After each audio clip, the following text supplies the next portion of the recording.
Acho que eu vi aqui, já está iniciada a gravação, então vamos dar o boa noite a todos vocês. Obrigada por estarem aqui, acreditarem no trabalho da IOV Brasil, e é com muita alegria que damos início ao 6º ciclo de palestras da IOV Brasil 2026. Sejam todos bem-vindos a este encontro, que neste ano tem um significado muito especial para todos nós, né? Câmara Cascudo, 40 anos de encantamento. Em nome da IOV Brasil, a Organização Internacional de Folclore e Artes Populares, por meio da Comissão de Ciência e Pesquisa, agradeço profundamente a cada um de vocês que se inscreveu e que está aqui conosco essa noite. Esse ciclo de palestras já se tornou um momento importante de encontro, reflexão e valorização da cultura popular, especialmente durante a Semana do Folclore. Hoje teremos uma noite muito especial, reunindo memória, pesquisa, cultura, tradição, comunicação, poesia e arte em torno da obra e do legado de um dos maiores estudiosos da nossa cultura brasileira, que foi Luiz Câmara Cascudo. Para iniciarmos esta nossa homenagem, convidamos todos a acompanharem um breve vídeo especialmente preparado para esta noite. Vídeo Câmara Cascudo, 40 anos de encantamento. Luiz da Câmara Cascudo, o guardião da memória do Brasil.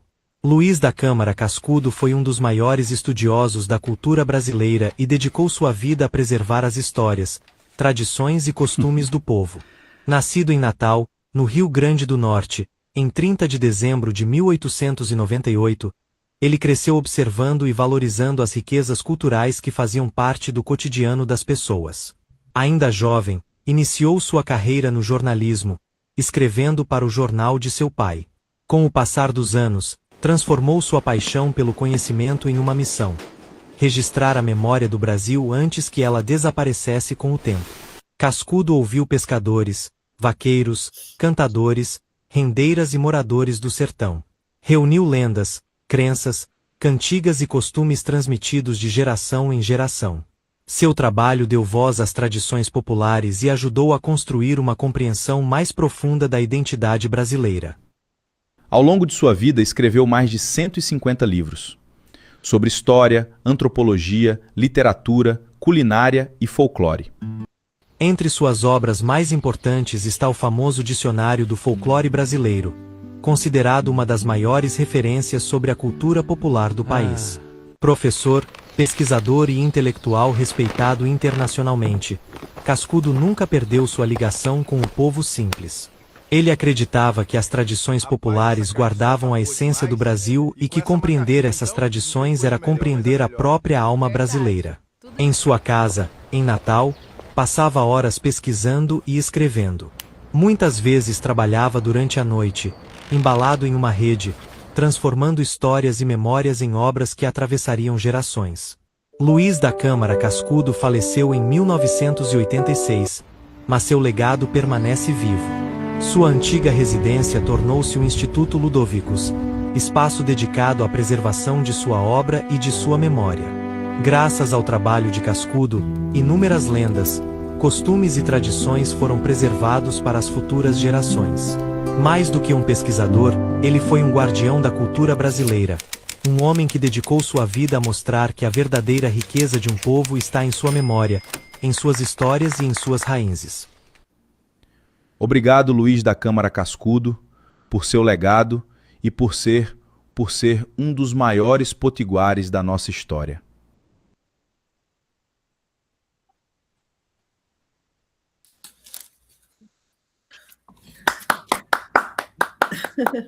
Que maneira bonita, né, de começarmos essa noite.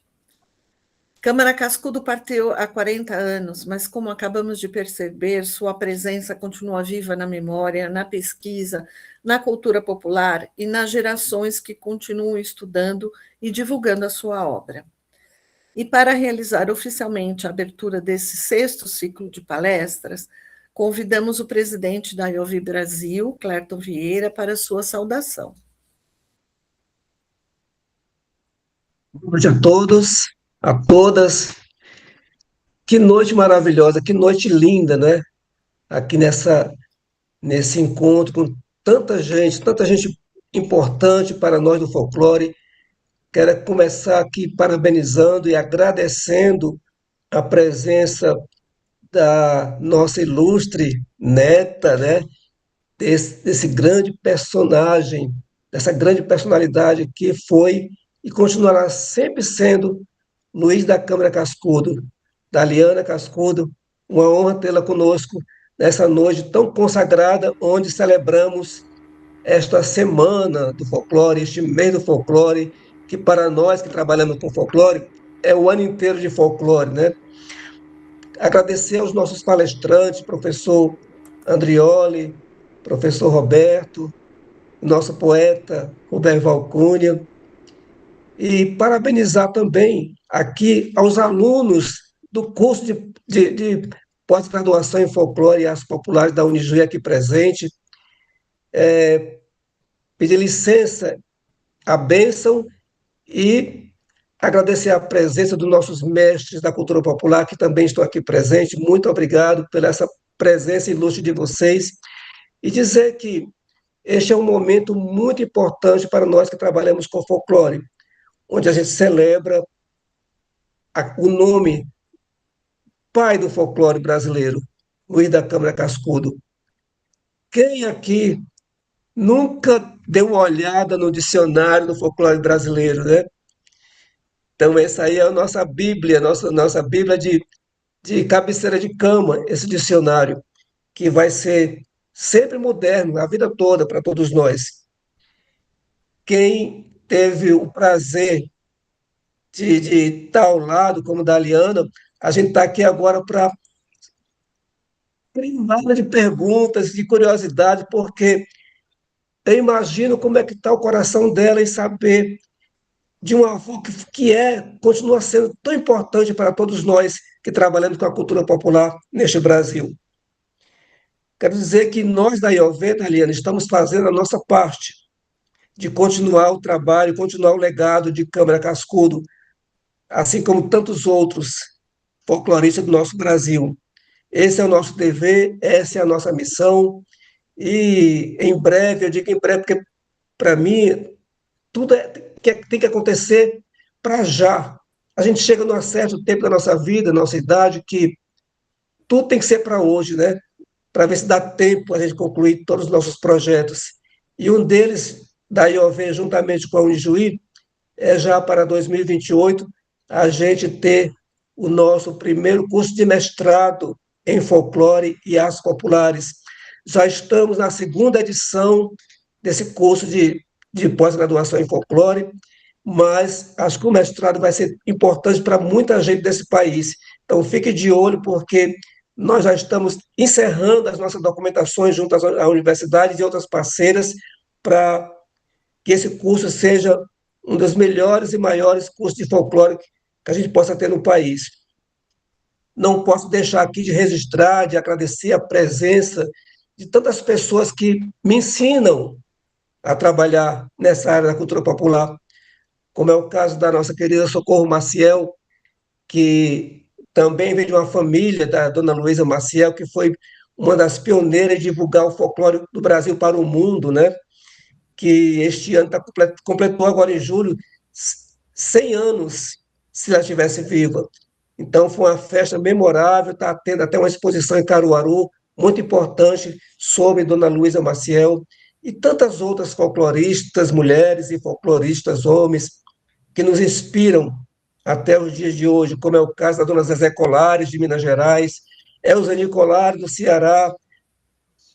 Pô, se a gente for citar todos aqui, né, professora Lene, passar a noite falando de pessoas que nos inspiram, E a IOV, como eu disse, está cumprindo a sua tarefa, a sua missão, e um projeto importante que a gente começou essa Semana do Folclore, graças, né, será a nossa primeira medalha. Nós criamos um título aos melhores do ano, assim como tem o Oscar, assim como tem o Kikito, assim como tem tantos prêmios melhores do ano da arte, nós criamos agora os melhores do folclore do ano. Então, a cada ano, em 2027, por exemplo, a gente vai titular, entregar aos melhores do ano de 2026. Aqueles que se destacaram mais com algum trabalho, seja instituição ou seja como personalidade. Eu acho que é um grande avanço, eu acho que a gente tem que reconhecer, sim, as pessoas que realmente lutam por essa causa, né? As pessoas que trabalham ainda, que não desistem, porque muitas vezes a gente até, não sei se acontece com vocês, mas a gente tem aquela vontade assim, de, poxa, eu mudar de ramo agora, porque está muito difícil. Mas aí, quando a gente tem essas propostas assim de incentivo, você cria mais coragem para não desistir e continuar, porque se a gente não preparar a nossa juventude, se a gente não tiver força para passar essa vivência para eles, nós podemos um dia ver tudo por água abaixo. Então, temos que preparar a nossa juventude, seja com cursos, seja como ciclo de palestra como esse, mas nós temos que deixar a nossa sementinha plantada aqui, porque o futuro é da juventude. E eles, sim, têm que continuar esse grande trabalho e não esquecendo dessas grandes referências dos nossos folcloristas. Quero deixar aqui uma saudação especial para todos os participantes que aproveitem essa noite maravilhosa. Aproveitem aqui o professor Andrioli, que ele está sempre muito cheio com a agenda dele, mas teve um espaço para ir ouvir. O professor Roberto Ramires também não tem palavra para agradecer. Então, são essas parcerias que dão certo. Quando a gente está junto, a gente se sente mais fortalecido. E como diz a juventude, né? Estamos juntos. Muito obrigado pela presença de todos. Desejo a todos vocês um excelente ciclo e que depois a gente pode até criar futuramente aí, depois do ciclo, um grupo de estudos, né, professora? Para a gente discutir mais sobre o folclore brasileiro, sobre a nossa cultura popular. Sejam todos bem-vindos, uma boa noite e um excelente ciclo de palestras. Obrigada, Clérton. Nós registramos e agradecemos também a presença de algumas autoridades, representantes institucionais, professores e pesquisadores, mas em razão do nosso tempo, nós não vamos nominar a todos, mas agradecemos de coração a presença de todos aqui nessa noite. E agora vamos chamar a nossa primeira convidada, Daliana Cascudo. Nós temos a alegria em receber alguém que carrega não apenas uma ligação familiar com Câmara Cascudo, mas também um compromisso profundo na preservação e na divulgação do seu legado. É com muita honra que nós a recebemos, e Daliana é a presidente do Ludovicos, que é o Instituto Câmara Cascudo, atua diretamente na preservação da memória do acervo e da obra do seu avô, mantendo viva essa história, que não pertence só à sua família, mas à história de todo o Brasil. Seja muito bem-vinda, a palavra é sua. Boa noite, gente, Clérton, Lília, Andrioli, Roberval, todos que estão aqui nos honrando com suas presenças. Para mim é uma honra imensa, eu fiquei tão feliz quando recebi o convite do Clérton e da Lília de participar de um ciclo de palestras sobre os 40 anos de encantamento. É um ano muito especial para nós que fazemos o Instituto Câmara Cascudo e familiares de Câmara Cascudo. E esse momento dos 40 anos de encantamento nos leva a um certo balanço, um certo pensamento de o que houve, o que aconteceu nesses 40 anos, Clérton, de encantamento, né? A primeira coisa que eu queria ressaltar é que a gente usa esse termo encantamento, várias pessoas me perguntam, por que encantamento, né? Porque ele não se referia à morte, quando um amigo falecia, ele não dizia morte, fulano morreu, fulano faleceu, Andreoli, ele dizia que este amigo tinha se encantado, encantou-se. Então, a gente vai se apropria desse termo para se referir a ele também, é um termo muito bonito. E aí eu gostaria de fazer um pequeno retorno no tempo, aquele dia 30 de julho de 1986, quando ele falece, quando ele se encanta, que foi um momento muito difícil para nós familiares. Então, aí veio um momento onde a gente tinha um sentimento de muita tristeza pelo falecimento dele, mas, ao mesmo tempo, de muita preocupação com o futuro, né? Com o futuro em termos de 4 pilares que nos preocupavam muito em relação a ele e à obra. O primeiro dizia respeito à sua biblioteca, é uma biblioteca extremamente rara, vou falar um pouco sobre ela. A outra preocupação em relação à casa, a edificação e as coleções que a casa tem. Outra preocupação da gente era em relação às obras, né? Como é que essas obras iriam continuar? Um autor que não está disponível, ele não é lido e sua memória não se perpetua. Então, a preocupação com a continuidade da obra era uma coisa que estava muito forte para a gente. E uma preocupação também com o legado, como esse legado seria levado adiante. Então, eu acho que a primeira discussão, vamos dizer assim, familiar, foi o que fazer, como se posicionar diante disso. Câmara Cascudo teve 2 filhos, a minha mãe, Ana Maria, e o meu tio Fernando. E nesse momento, a minha mãe se colocou muito forte de que iria levar isso adiante, e que isso não seria terceirizado, vamos dizer assim, seja através de um órgão público ou seja através de alguma coisa privada. Então, não passou nunca pela cabeça, nossa família, vender esse acervo, vamos dizer assim, vender a casa, né? Como foi aventado na época. Então, a primeira preocupação que foi com a biblioteca, no dia 10 de fevereiro de 1987, praticamente 6 meses depois, o governo do estado do Rio Grande do Norte criou aqui um órgão chamado Memorial Câmara Cascudo, em homenagem a ele, e em 1988 foi feito um comodato entre a família e o governo do estado, e a biblioteca dele foi toda deslocada para o Memorial Câmara Cascudo. E eu fui chamada para dirigir esse órgão, um órgão do estado. E aí o tempo passa, minha avó continuava morando na casa, e ela falece 11 anos depois, em 97. E aí é outro momento que a gente ficou também preocupado de como resolver isso.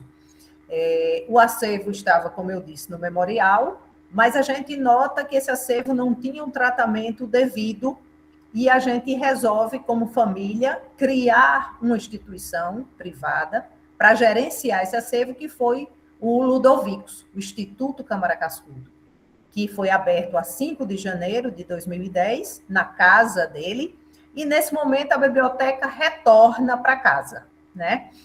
A biblioteca que estava no Memorial Câmara Cascudo volta para casa, e isso foi um momento muito especial em relação ao acervo de Cascudo, que não se perdeu, né? Na hora que o acervo retorna para casa, a gente faz a restauração, através de um restaurador daqui, Voldinei. A gente restaura 1000 livros e a gente empreende o primeiro projeto, vamos dizer assim, de abrangência muito grande. A biblioteca são 10.000 livros, viu, pessoal? Só livros. Não estou falando de documento, não estou falando de fotografia, só livros são cerca de 10.000. Então, a gente vê a necessidade também da digitalização da correspondência. A correspondência já havia sido solicitada por alguns pesquisadores para pesquisa, a gente sabia que era um acervo muito grande, e a gente faz uma parceria com uma empresa de digitalização daqui, chamada Mais Data, e digitalizamos, minha gente, um montante de 15.000 cartas. Vocês imaginam como, Andriola, esse homem se correspondeu com o mundo todo, né, Lília? Então, nem a gente sabia esse montante de correspondência. E nessa correspondência existe preciosidades, raridades. Então, aí você tem a correspondência dele com Mário de Andrade, com Monteiro Lobato, com Drummond, com diversas instituições de folclore de fora, inclusive. Então, é um acervo muito rico, né, que serve de base de pesquisa.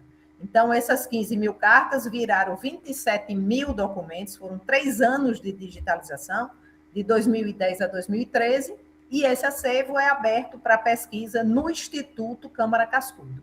Então, foi um projeto que, para nós, foi muito caro e que rendeu muito. Em relação à casa, à edificação, como eu disse, a minha avó continuou morando na casa até falecer 11 anos depois, em 97. E aí, nesse momento, a casa passa, em 1990, ela é tombada a nível estadual. Então, a casa não pode ser modificada, ela tem que seguir o mesmo padrão. E de 2005 a 2009, meu pai, Camilo Barreto, engenheiro civil, restaura toda a casa passou por um processo de restauração de 4 anos, a gente imaginou que fosse um processo mais rápido, mas não foi. E aí ela é aberta à visitação como Instituto Câmara Cascudo em 2010. Em dezembro de 2010, um pouco depois, o IPHAN tomba todo o centro histórico de Natal, a nível federal, aonde está inserido a nossa casa, o Instituto Câmara Cascudo. Então, aí a biblioteca já tinha retornado para casa e a gente já abre para pesquisa com todo o acervo digitalizado. E a obra, pessoal? A obra foi outra preocupação muito grande que a gente teve, porque vovô escrevia e não tinha preocupação alguma com essa publicação. Ela era publicada por várias editoras diferentes, ele tinha contrato com algumas, outras ele nem sabia que contrato era esse, se existia esse contrato. Então, quando ele falece, a gente tem um problema porque a obra estava dispersa em várias editoras e muitas edições pirata estavam acontecendo, por incrível que pareça, de qualidade extremamente duvidosa. Então, a gente, nessa hora, toma uma decisão de fazer um contrato com uma editora específica, que é, desde o ano 2000, a Global Editora, reedita a obra cascudiana, Andrioli conhece, é uma qualidade muito, muito interessante, eles fazem uma distribuição nacional dessa obra, e hoje em dia já publicam também, além da parte impressa, e-book e audiobook. Então, é muito interessante. Então, hoje, a gente tem já publicado pela Global Editora 42 títulos de Câmara Cascudo.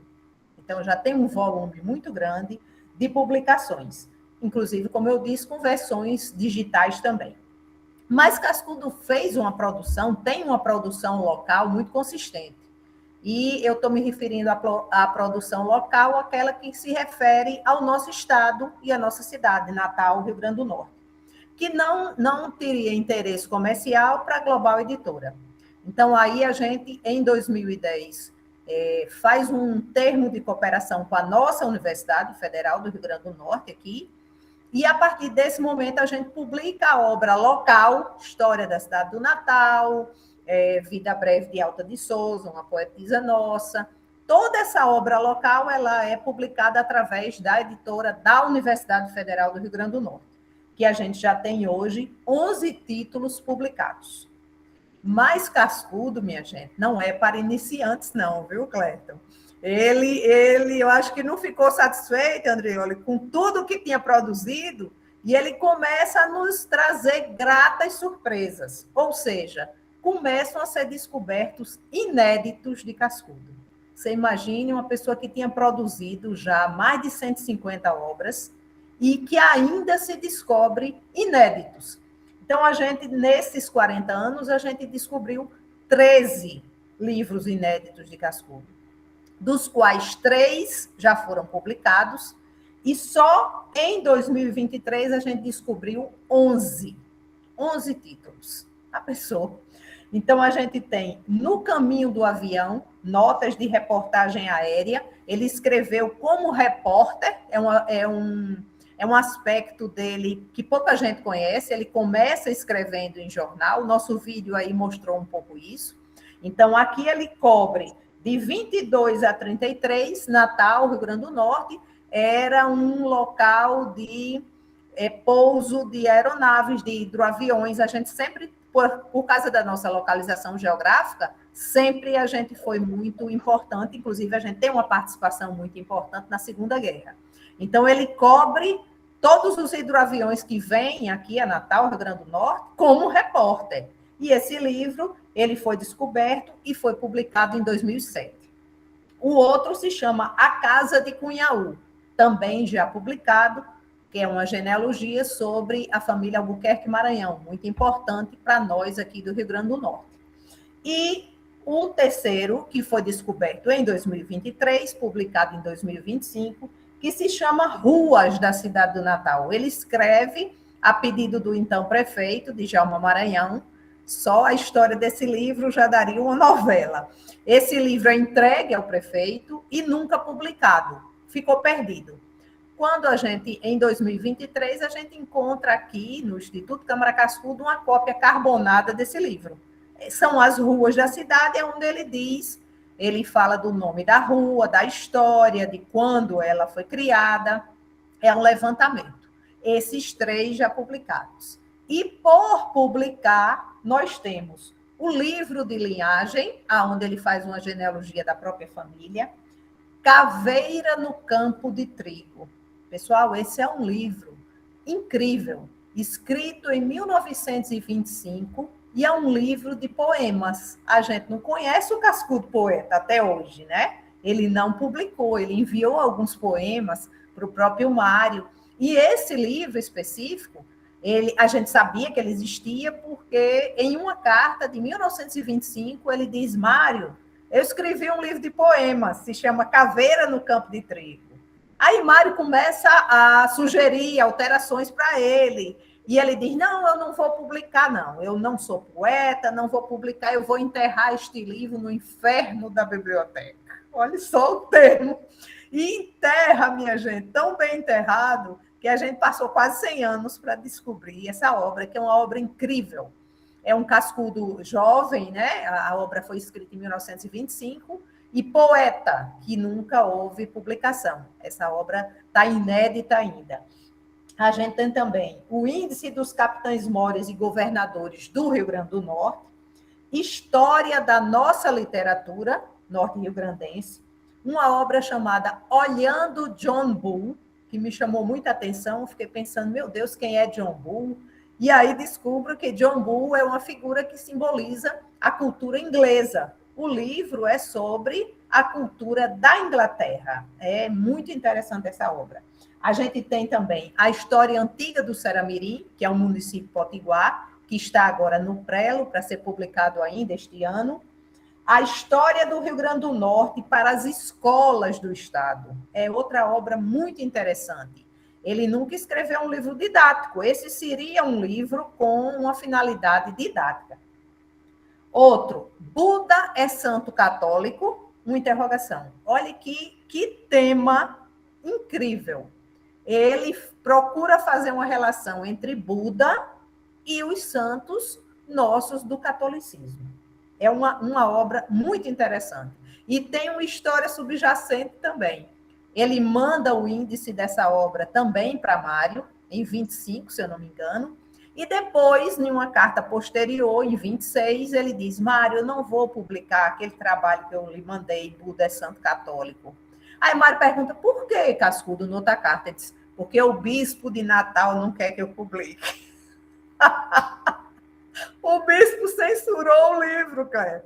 Então ele disse: não vou publicar, mas o livro foi encontrado na íntegra, é um texto interessantíssimo. Olha a religiosidade aí, né? Muito presente, ele que já tinha escrito Religião no Povo e tantos outros, e fazendo uma relação que ele mesmo diz que era inédita, que ninguém nunca tinha feito essa relação, de Buda com os nossos santos católicos. No Cotidiano Brasileiro, é um livro de cultura popular. E outro incrível, O Caso da Vida na História do Amor. Isso é uma peça de teatro. Você imagina que é uma Cascudo escrevendo peça de teatro. Também é uma coisa inusitada, que ele nunca publicou nada, nem escreveu nada. Até agora a gente sabia sobre isso. Aí vamos, pessoal, para a nossa quarta preocupação, com o legado dele, com a continuidade desse legado. Porque você reedita a obra, ela vinha sendo reeditada, mas essa obra ela gera uma fortuna crítica, que é exatamente isso que a gente está fazendo aqui agora, né? A gente está enriquecendo essa fortuna crítica cascudiana na hora que a IOV Brasil promove estudos, Andrioli faz uma pesquisa, cada um acrescenta alguma coisa a essa fortuna crítica, essa obra ela é revisitada, ela vive novamente. Então, a gente tinha uma preocupação muito grande com isso. E em 2004 foi criada aqui na Universidade Federal do Rio Grande do Norte o Núcleo Câmara Cascudo de Estudos Norte-Riograndenses. Esse núcleo, pessoal, ele não é um núcleo específico sobre Cascudo, apesar de Cascudo ser a sua figura principal, o seu patrono. Esse núcleo é um núcleo de estudos sobre autores do Rio Grande do Norte, e a grande riqueza desse núcleo é que ele congrega, ele é multidisciplinar. Então, você tem dentre os participantes do núcleo, você tem pessoal ligado à história, a letras, à antropologia, e daí surgem muitos trabalhos oriundos desse núcleo, dessas pessoas, e que pesquisam muito o nosso acervo de correspondência, que é um acervo inédito, como eu disse, e surgem muitos trabalhos oriundos disso. Então, nesses 40 anos, a gente teve a alegria de contabilizar 58 trabalhos acadêmicos feitos, não apenas no Rio Grande do Norte, no Brasil como um todo, tendo como base a obra de Câmara Cascudo. Então, a gente tem desde monografias de TCC, a tese, a dissertação, é um conjunto de trabalhos muito grande. Se a gente parar para pensar, a gente vê que tem mais de um trabalho por ano sobre Câmara Cascudo. E 121 publicações literárias foram feitas, tendo por base a obra dele e a vida dele. A gente pode citar algumas importantes, como Luiz da Câmara Cascudo, Bibliografia Comentada, da professora Vânia Gico, Câmara Cascudo, Um Brasileiro Feliz, de Diógenes da Cunha Lima, o Dicionário Crítico Câmara Cascudo, que foi organizado pelo professor Marcos Silva, o Colecionador de Crepúsculos, que foi escrito por minha mãe, Ana Maria Cascudo, Leituras sobre Câmara Cascudo, Interlocuções Latino-Americanas, Câmara Cascudo e os Escritores Estrangeiros. São de 2 pesquisadores aqui do Núcleo Câmara Cascudo, José Luiz Ferreira e Humberto Hermenegildo de Araújo. Câmara Cascudo e a Argentina Intelectual, também é outro trabalho que faz uma relação muito interessante. Mas Cascudo, tão múltiplo como foi, ele não quis ficar só na literatura, não, viu, minha gente? Nos livros, não. Então, a gente vê esse nome se perpetuando em espaços e redes de memória. Então, a gente tem o nome Câmara Cascudo aqui no Rio Grande do Norte, aqui em Natal. Ele denomina o Museu Câmara Cascudo, é um museu da Universidade Federal do Rio Grande do Norte. O museu é de antropologia e ele foi o fundador e o primeiro diretor. A gente tem também o nome dele na Biblioteca Pública do Estado do Rio Grande do Norte, o Memorial Câmara Cascudo, o Instituto Câmara Cascudo e o próprio Núcleo Câmara Cascudo. Então, é um nome muito presente na cidade. Mas ele também, inovador como foi, chega em outras mídias, pessoal, em outras linguagens. Então, a gente tem a obra dele sendo utilizada em muitos espetáculos de teatro e contação de história. Isso acontece muito. Então, a gente pode citar no teatro Contos de Câmara e O Quintal do Luiz. No audiovisual, a gente teve, não sei se vocês lembram, não lembro qual foi o ano, um programa infantil que era apresentado por Angélica, que se chamava Bambu Luar. Lembram disso? Andrioli lembra?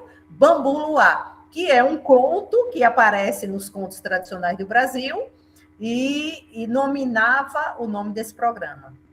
O Hoje é Dia de Maria também se utiliza, né, no seu cerne, não é sobre Câmara Cascudo, mas a grande fonte de consulta é a literatura oral e também os contos tradicionais do Brasil. Estão muito presentes no Hoje é Dia de Maria. E, mais recentemente, a gente teve a criação de uma série de TV, que agora está na 2ª temporada, História da Alimentação no Brasil. A série é toda calcada na obra História da Alimentação no Brasil. A primeira temporada teve 13 episódios, a segunda temporada está sendo produzida agora na África. Sobre as exposições, a gente teve o Brasil de Câmara Cascudo, o Tempo e Eu, no Museu da Língua Portuguesa, e agora, recentemente, aqui em Natal, Vamos Ler Cascudo. E ele também, a gente precisa lembrar, ele estampou a cédula de 50 mil cruzeiros, né? Ele foi a efígie da cédula de 50 mil cruzeiros, então ele circula nacionalmente e ele termina na mão de quem não o conhecia, né? Então, a cédula circulou entre 91 e 92, e no seu centenário, em 98, ele também termina estampando selo de correio, bilhete de loteria, também cartão telefônico, tudo isso aparece a presença de Cascudo. Em 2004, ele serve de mote para a campanha de valorização da autoestima do Brasil. O melhor do Brasil é o brasileiro. Acredito que vocês lembram dessa campanha, né, que aconteceu no Brasil todo, que foi retirado de uma frase dele, que, na verdade, a declaração na íntegra, ela é um pouco diferente disso e talvez ela dê até um outro sentido diferente. Mas, do ponto de vista publicitário, se resumiu, o melhor do Brasil é o brasileiro. Mas a declaração dele, na íntegra, seria: o melhor produto do Brasil ainda é o brasileiro. Esse ainda, olha só, então tem duas palavras-chave aí, que elas foram retiradas, né? E que elas, de certa forma, dão uma outra conotação a essa citação, que são produto, quando ele diz o melhor produto do Brasil, ainda é o brasileiro. Foi uma declaração, se eu não me engano, numa entrevista que ele deu na revista Veja, se eu não me engano. E aí ela virou o melhor produto do Brasil, o melhor do Brasil é o brasileiro. E ele também, em 2008, ele foi tema da Escola de Samba Nenê de Vila Matilde, em São Paulo, né? Não sei se vocês lembram disso também. Então, eu procurei fazer um certo balanço desses 40 anos de Encantamento e da situação de como a obra está sendo trabalhada, né?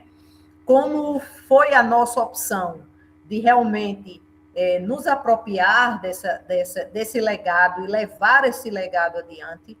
Então, a minha mãe foi presidente do Instituto Câmara Cascudo desde a sua fundação até falecer, em 2015. Agora sou eu e minha irmã Camila. E a gente mantém parceiros extremamente importantes para a gente poder fazer as coisas, como a gente está fazendo aqui, como vocês do IOV fazem. A gente precisa se juntar com os bons, como se diz, né? A gente precisa se juntar com os bons. Então, a gente tem parcerias que nos ajudam a levar esse trabalho adiante. É um trabalho gigantesco.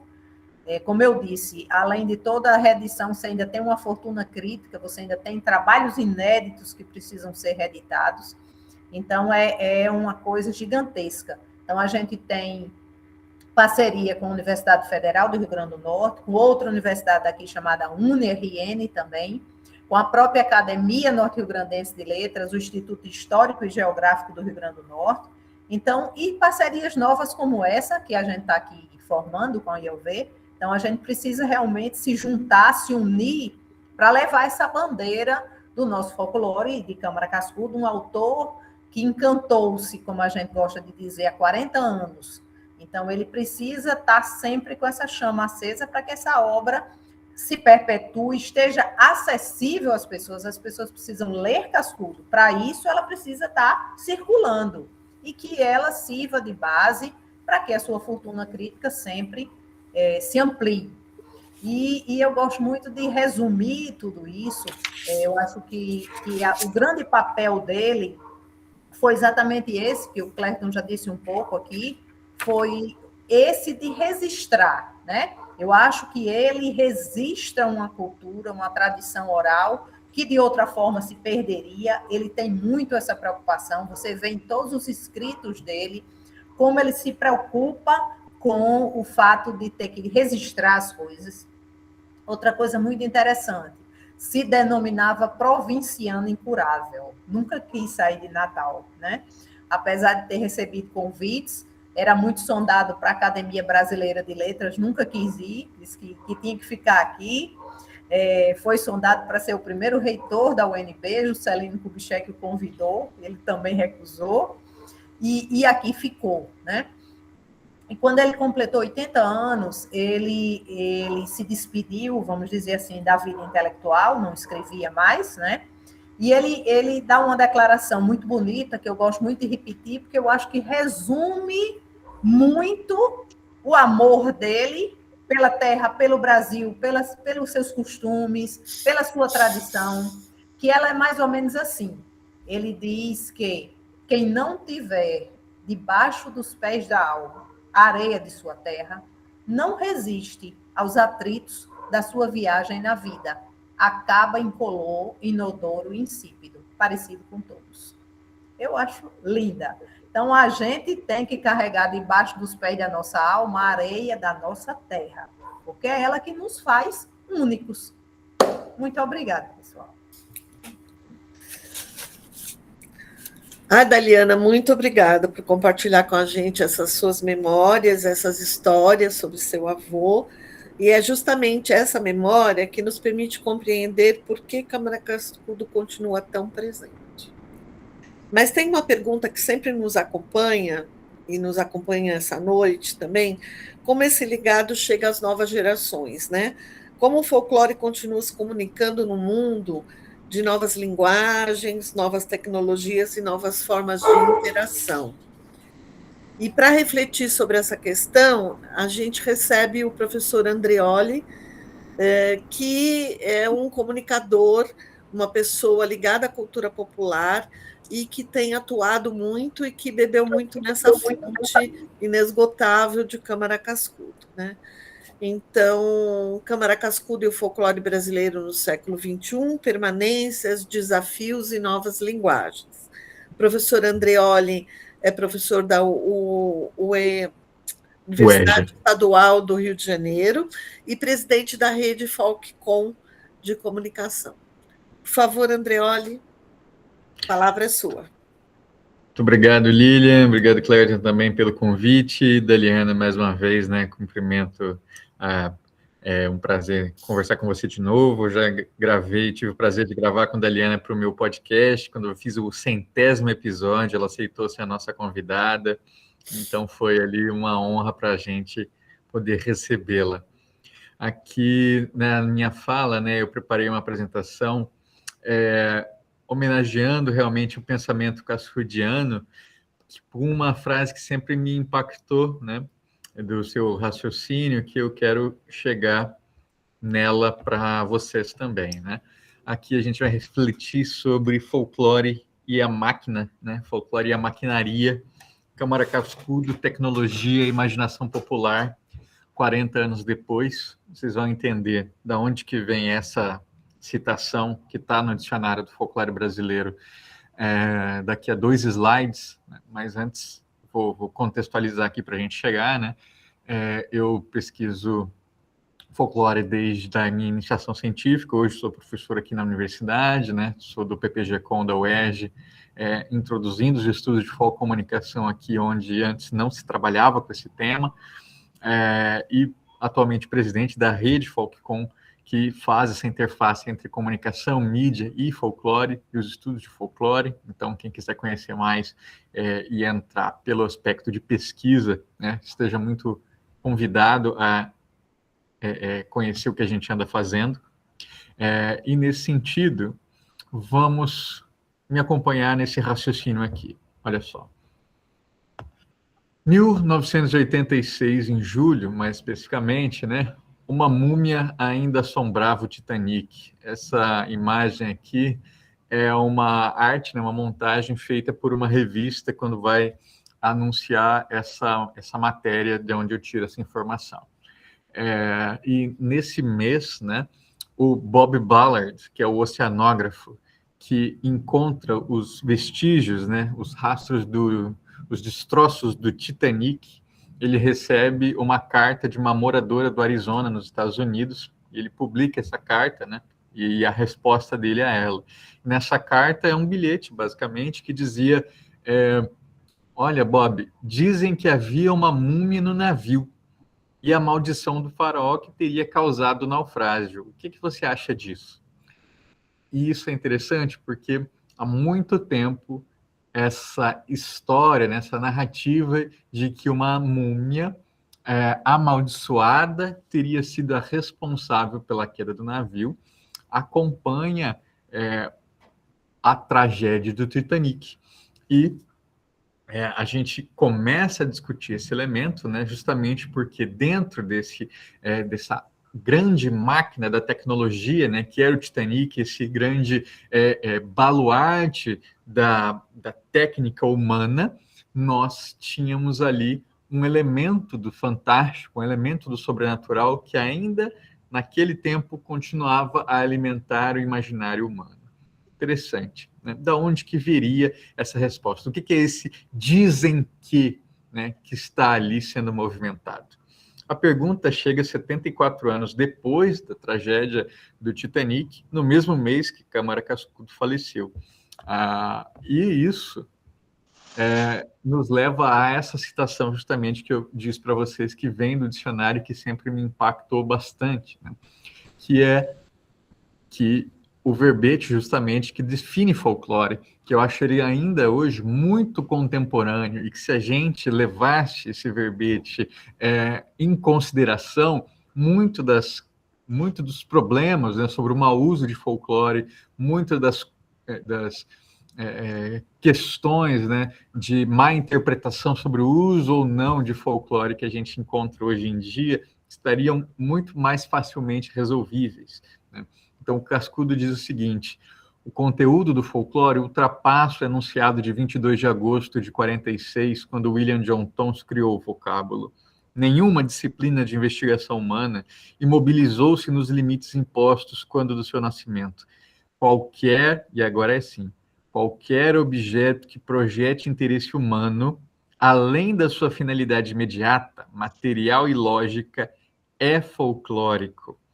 Desde que o laboratório químico, o transatlântico, o avião atômico, o parque industrial determinem projeção cultural no plano popular, acima do seu programa específico de produção e destinos normais, estão incluídos no folclore. Eu sempre achei isso muito provocador, porque as pessoas têm a tendência de achar que o folk está necessariamente ligado a objetos da antiguidade, né? Ou minimamente ligados em oposição direta ao tecnológico, né? Então, isso impede, inclusive, que você veja o folclórico popular em elementos, por exemplo, da internet ou do virtual. Então, isso me leva a fazer a pergunta: eu consigo efetivamente encontrar esses elementos folclóricos que o Cascudo usa de provocação aqui, né? Eu consigo separar, enquanto um exercício de levantamento, o que há de folclórico, de práticas folclóricas derivadas em laboratórios, em transatlânticos, na bomba atômica, né, já que avião atômico é uma expressão, provavelmente, né, e de um parque industrial. Então, esse foi o tema, em homenagem a Cascudo, que eu trouxe aqui para a gente discutir, né?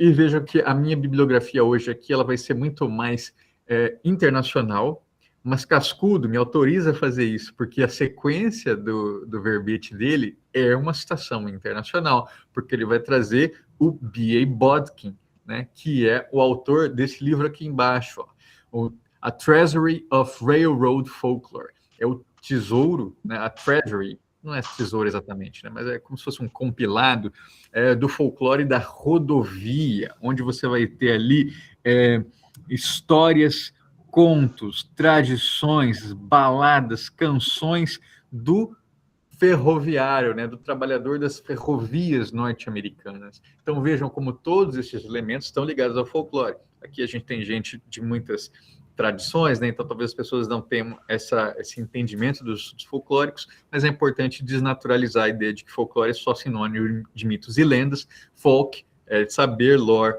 conhecimento, né? Então é o saber do povo de uma sua maneira ampla. Então mitos e lendas sim, mas também práticas de cura, contos, superstições, é tudo aquilo que vai ser um conhecimento popular que passa ao largo do saber institucional, certo? Então, vejam aqui a continuação da citação do Cascudo, né? Os contos populares e canções industriais são evidências suficientes que a maquinaria não destrói o folclore, diz Botkin.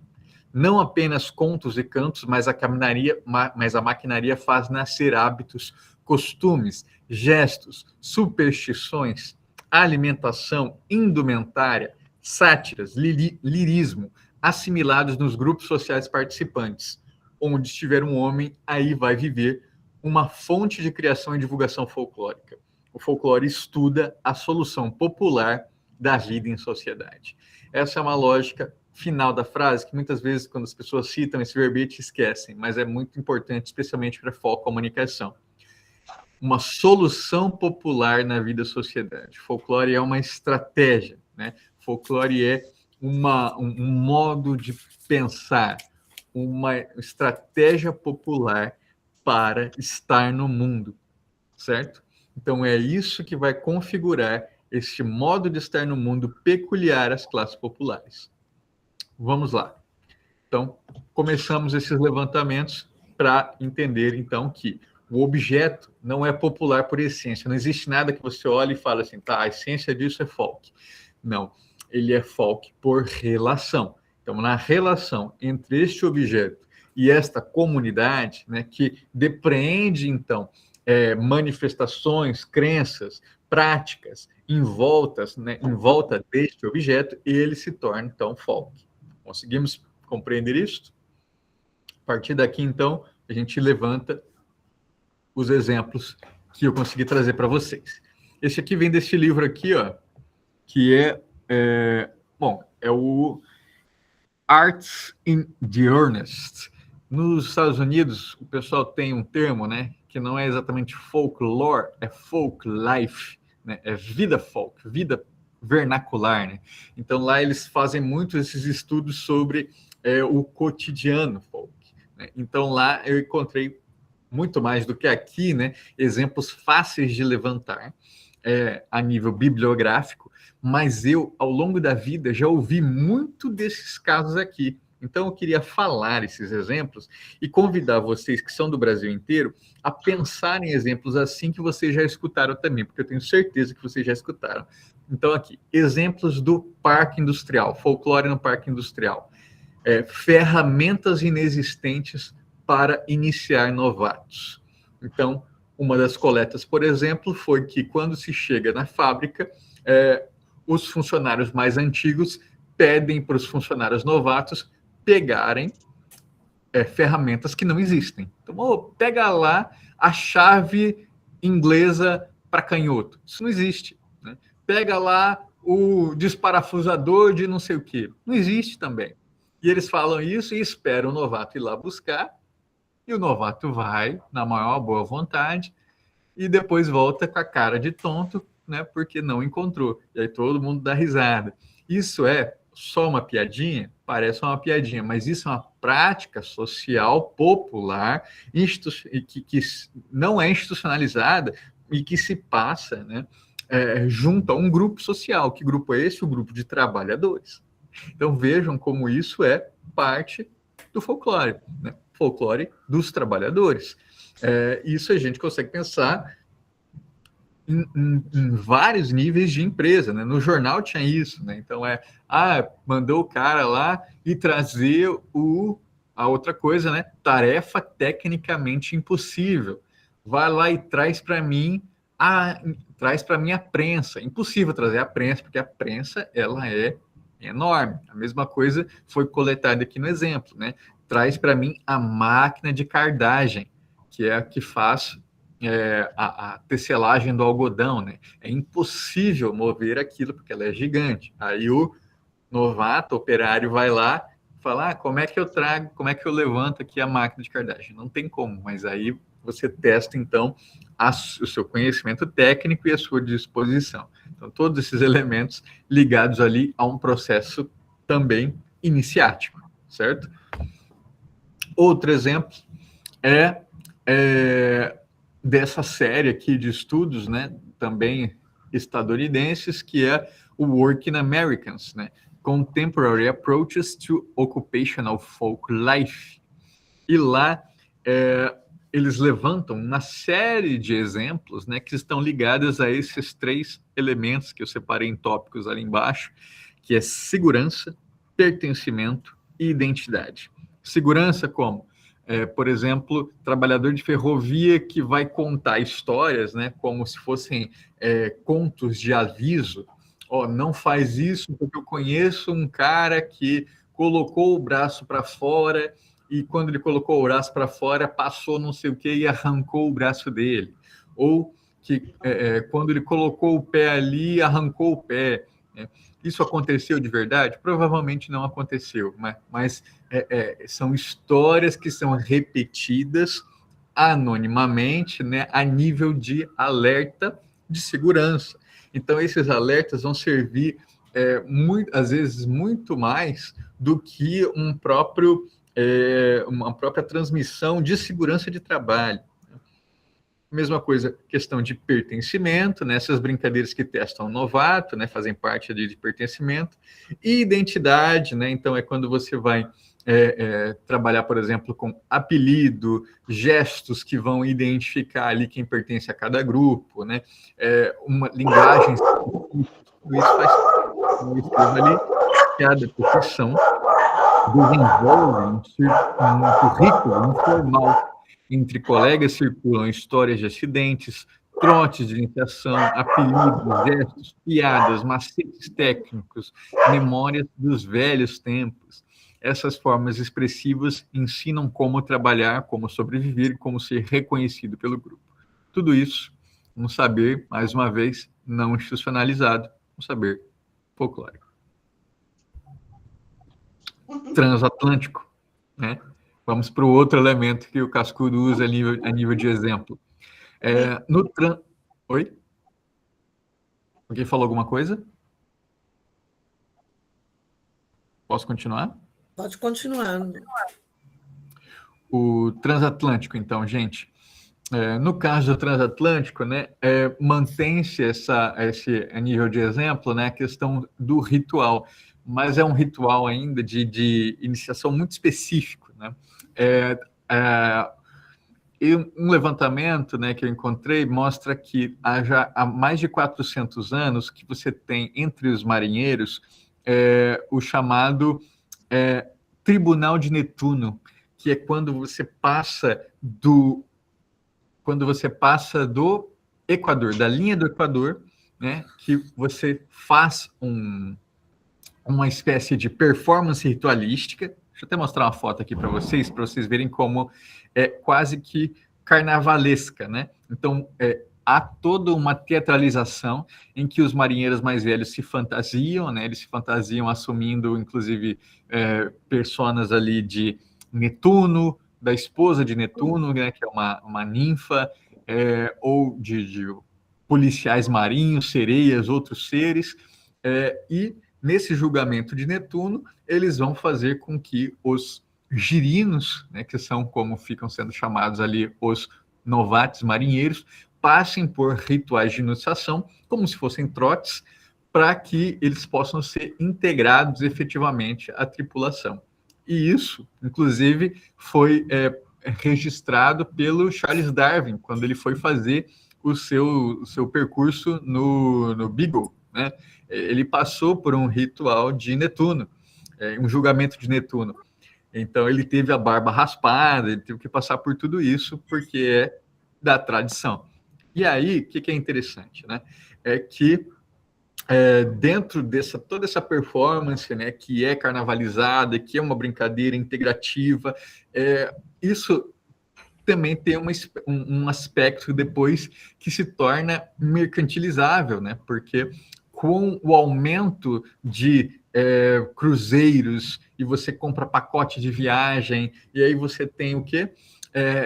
Isso se tornando parte das atrações para os turistas. Então, algo que era puramente um ritual entre os marinheiros passa a ser publicizado para que os turistas passam a assistir também, né, como esses marinheiros são iniciados no ritual do julgamento de Netuno. Então vejam como, né, temos também aí dentro do aspecto do folk, né, esse aspecto do mercado que acaba dialogando sempre, né, e atravessando sempre de uma maneira ou de outra. E vale um parênteses aqui também, trotes da universidade, por exemplo, sempre foi um tema de estudo muito interessante, né, especialmente no âmbito da folk comunicação. Então, os trotes são ritualísticos, são comunicacionais e são tradicionais, né? Então, é um campo muito valioso de investigação. E aqui chegamos, enfim, na história da múmia, né? Por que eu comecei falando de múmia? Porque, e aqui são os entrecruzamentos muito curiosos, né?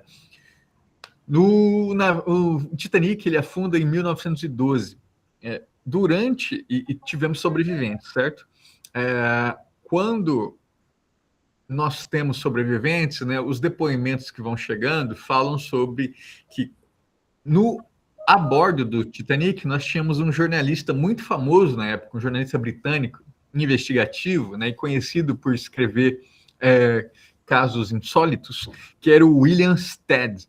E o William Stead, ele estava contando, né, ele contava para todo mundo no jantar durante a viagem que ele estava, que ele tinha apurado, né, ele conhecia a história de uma múmia do Museu Britânico chamado de a múmia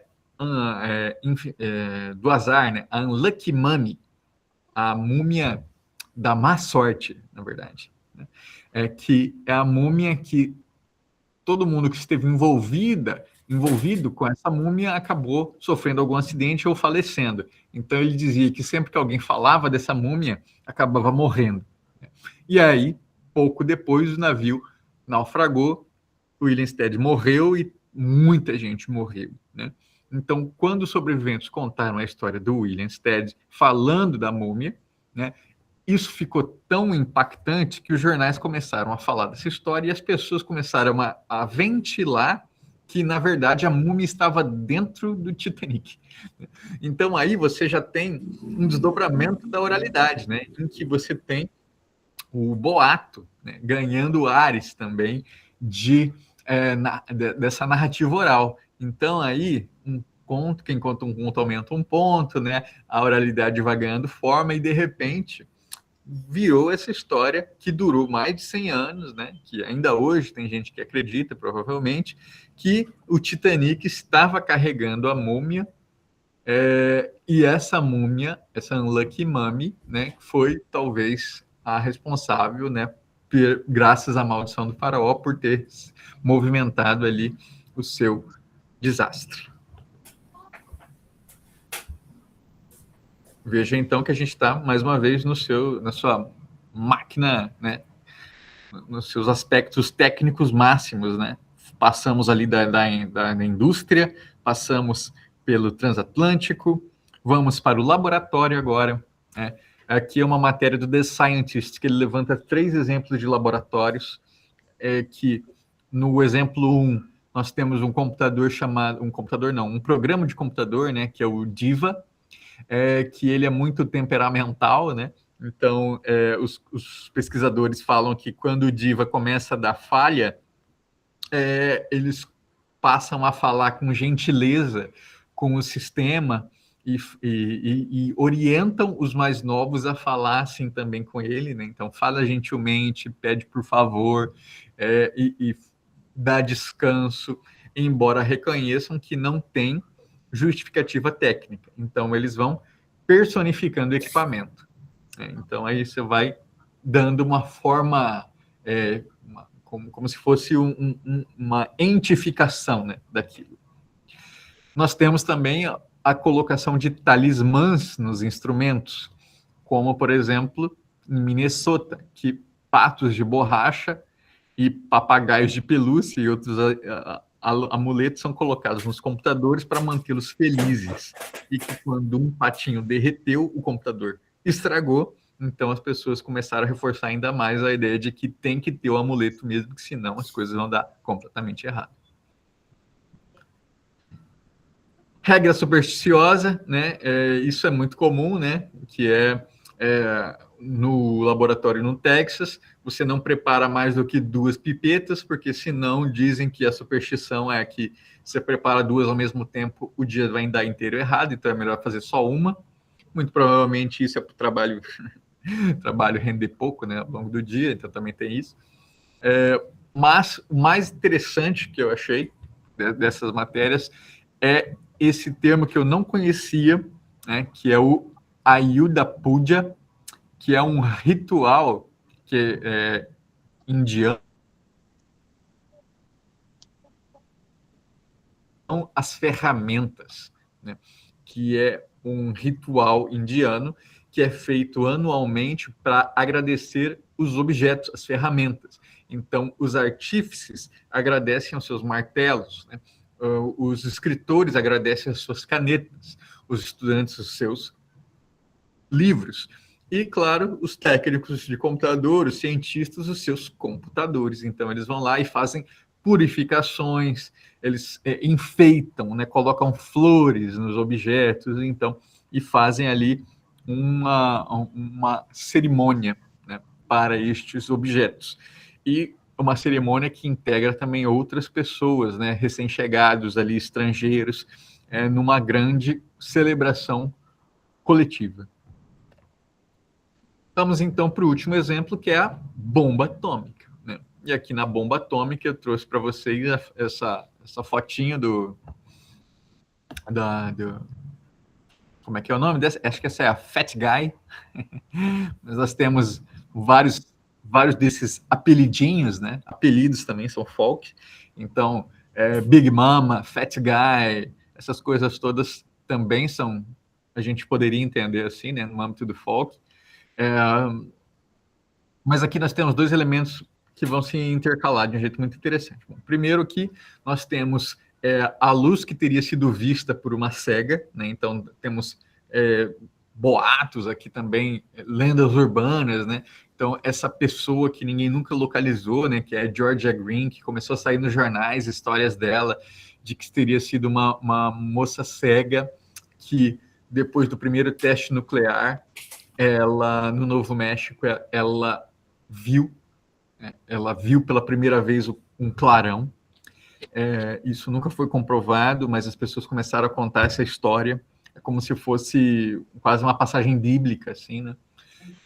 Então isso acabou entrando numa matéria sobre o folclore da bomba nuclear que o Smithsonian Folklore Center escreveu. Esse mesmo centro levantou também uma série de narrativas, né, ligadas a esse mito de complô, que é muito teoria da conspiração, né, basicamente com ideias de que tem coisas por trás das coisas. Então, por exemplo, aqui eles falam muito da ideia de uma mística sobre o número 33, que tem o paralelo 33 junto com o Triângulo das Bermudas, com não sei o quê. Então, é toda uma arquitetura ali mental, né, que se usa para justificar ali o imaginário de perseguição. E esse aqui eu não entendo especificamente como do âmbito do folclore, mas do âmbito do imaginário, sim, né, que nessa matéria o pessoal do Smithsonian mencionava algo que nos estudos do imaginário a gente vai entender como sendo uma relação não de... Como é que se chama? Uma relação de contiguidade física das imagens, né? Que ele vai falar assim que a ideia de uma bomba atômica, que quando explode, ela fica com forma de cogumelo, é uma convenção que as pessoas, midiaticamente, foi construída, porque historicamente, né, sempre que as pessoas olhavam para uma explosão de bomba atômica, elas descreviam essa explosão de várias maneiras diferentes, seja como guarda-chuva, seja como... olha, essa daqui é a explosão da Trinity, né? Ela não parece um cogumelo, ela parece, sei lá, uma água-viva, né? Então, por que cogumelo ganhou tanta força? Na interpretação do autor, é porque o cogumelo também tem uma relação imagética, por isso que eu falei imaginária, né? É uma relação imagética com um cogumelo venenoso. E a gente tem todo um simbólico de cogumelo venenoso, e aí tem esse cogumelo venenoso radioativo gigante, né? Que está ali nos destruindo. Então, aí, para mim, isso não é folk, né? Para mim, isso é do âmbito do imaginário, mas que a gente vê também como essa imaginação vai preenchendo, né? Esses mistérios que a vida nos oferece. E aí é isso. Então, para a gente terminar essa homenagem a Cascudo, a gente pode pensar esse convite que Cascudo mesmo já nos fazia, que é: onde estiver um homem, aí viverá uma fonte de criação e divulgação folclórica. Isso vai estar na tecnologia, isso vai estar no digital. Foi isso que eu levei para o encontro dos folcloristas que a UV organizou, falando sobre folclore algorítmico. Isso que eu levo para as discussões da Rede Folkcom. Então, quem quiser acompanhar mais, nosso site é esse, o meu perfil no Instagram é esse. Obrigado, pessoal. Espero que tenham gostado aqui da nossa discussão. Obrigada, Andreoli. Ouvindo toda essa reflexão, né, a gente percebe também que o pensamento de Cascudo continuou dialogando com o passar do tempo mesmo, provocando a gente a pensar, né, na cultura popular e nas novas maneiras de identificação dessas curiosidades e dessa comunicação folclórica, né? E como a gente fala de cultura popular, a gente também tem que falar de identidade, de memória, de formação cultural. E para a gente se aprofundar um pouco mais nessa reflexão, convidamos agora o professor Dr. Paulo Nicole Ramires, que é professor, cientista social e filósofo. Professor Paulo vai falar sobre identidade cultural brasileira, tradição, memória e pensamento social. Por favor, professor Paulo, a palavra é sua.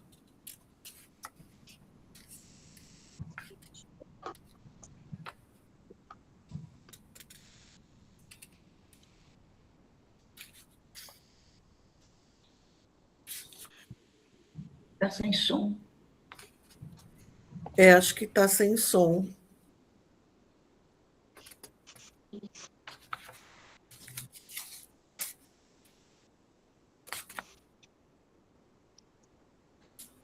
Está escutando, professor Paulo?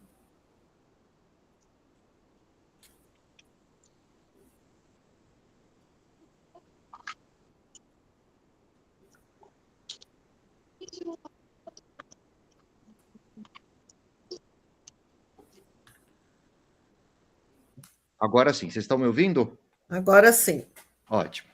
Então, eu estava comentando que é uma honra estar aqui com vocês, né, com a presença de familiares, de ilustres pesquisadores, né, uma grande alegria para mim estar hoje com vocês aqui nesse encontro, né. Eu queria comentar alguns aspectos, né, a respeito da busca que existia no século passado, ainda mais para a geração modernista, que todo mundo sempre estuda e ouve muito mais falar do Câmara Cascudo, né, a busca de uma identidade nacional. Enquanto que o Câmara Cascudo, né, ele foi atrás de identidades regionais no plural, né, isso é um ponto muito importante, né, e ele exerceu um trabalho de campo que revela, né, a sua mentalidade de etnógrafo, de antropólogo, né. Então, para além da questão do Dicionário do Folclore Brasileiro, que é o livro que todos nós conhecemos, a gente não pode também esquecer que ele escreveu sobre alimentação, né, sobre memória oral, como foi bem apontado aqui. E quando antropólogos fazem as suas etnografias, eles estão exatamente atrás desse universo que nós chamamos de microcosmos da antropologia, os pequenos detalhes, os sotaques, né, as formas como as pessoas produzem os seus conhecimentos, a forma como se alimentam, como se vestem, como conversam umas com as outras, né? Então, desse ponto de vista, o Câmara Cascudo, para além dessa questão, né, dele ser um dos patronos, né, do folclore brasileiro, sem dúvida, ele também não deixa de ser um dos patronos da antropologia brasileira, né? E ao fazer isso, sutilmente na contramão dos modernistas entre São Paulo e Rio, inclusive com o Mário de Andrade, né, que escreveu o Macunaíma, né, atrás da identidade do brasileiro, o Câmara Cascudo pensou, como eu disse, essa identidade no plural, né, mostrando que existem várias identidades, né, que elas são regionais, elas são microestruturas que apresentam, né, a depender de cada região, né, das suas tradições religiosas, as leituras de mundo, né, ele foi atrás também das matrizes indígenas, africanas, isso é muito importante, né? Hoje, quando a gente discute bastante, né, a questão que está presente no movimento negro brasileiro, assim como indígena, a questão da ancestralidade, a gente pode dizer que, em boa medida, o Câmara Cascudo foi um dos pioneiros e responsáveis, né, por manter essa memória, né? Se não fosse ele, parte, né, dos conhecimentos que nós temos sobre tradições orais, sobre pequenos costumes ou mesmo formas de alimentação teriam se perdido, né? Por isso que ele é uma referência fundamental aqui para a gente. Caberia dizer também, e foi dito por os demais palestrantes até aqui, que ele manteve relações com o Mário de Andrade, né? Esse é um ponto muito importante, né? Eu queria destacar, a respeito da busca da identidade nacional, algumas diferenças entre ambos a respeito dos procedimentos que foram adotados, né? Vale dizer que o Mário de Andrade, ele chegou a fazer algumas expedições Brasil afora, mas muito mais focado, né, nas festividades, assim como também nas músicas, né, que estavam prestes a se perder, né? Inclusive, a Biblioteca Mário de Andrade, aqui em São Paulo, fica perto da minha casa, guarda um acervo muito importante, né, desses registros que ele fez, que foram recuperados digitalmente também de forma recente, né? Já o Câmara Cascudo, né, ele estava mais preocupado, né, com a totalidade de cada microcultura, né, que ele enxergava, né? Então, não era só a questão da música ou festas populares, né? Era a vida cotidiana, principalmente, né? Nos seus pequenos detalhes, né? Como as pessoas conversavam umas com as outras, né? As ideias que eram reproduzidas no dia a dia e não necessariamente em eventos ritualísticos, né? Que foi o que o Mário de Andrade mais focou, né? Mas, voltando aqui às atividades etnográficas, né, do Câmara Cascudo, acho que é importante a gente frisar um outro ponto, né, porque quando ele, de fato, começa a fazer essas pesquisas, a antropologia que predominava mundo afora, inclusive aqui no Brasil, era uma antropologia chamada de gabinete, né? Era uma antropologia em que muitas vezes se coletavam dados de viajantes.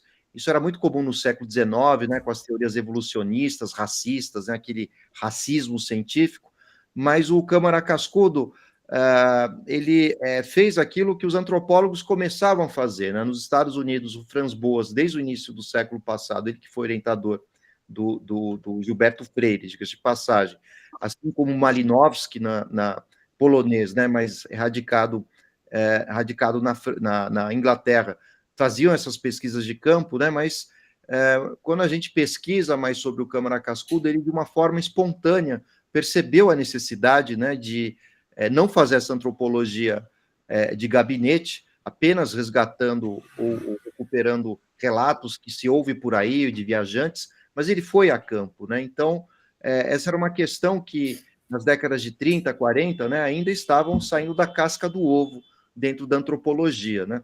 Então, isso mostra o quanto ele foi visionário e, metodologicamente, embora a Daliana tenha dito que ele escrevia ao vento, né, mas ele tinha um grande rigor, não cientificista, né, mas a necessidade de estar em contato, né, com as manifestações da cultura popular e o conhecimento folclórico, né? Então, acho que esse é um aspecto que a gente tem que ressaltar, né, da sua postura intelectual, né, que hoje, via de regra, é vista como uma necessidade por todo etnógrafo, por todo estudante de antropologia, né, fazer a visita de campo, fazer processos de imersão nessas culturas, né, não apenas observar, mas também participar, né, o que a gente chama de observação participante, né. Então, nesse sentido, ele traz para a gente elementos muito mais profundos, né, de quem esteve, quem viveu, conviveu, né, passou pela experiência do contato antropológico, né, com outras culturas, né?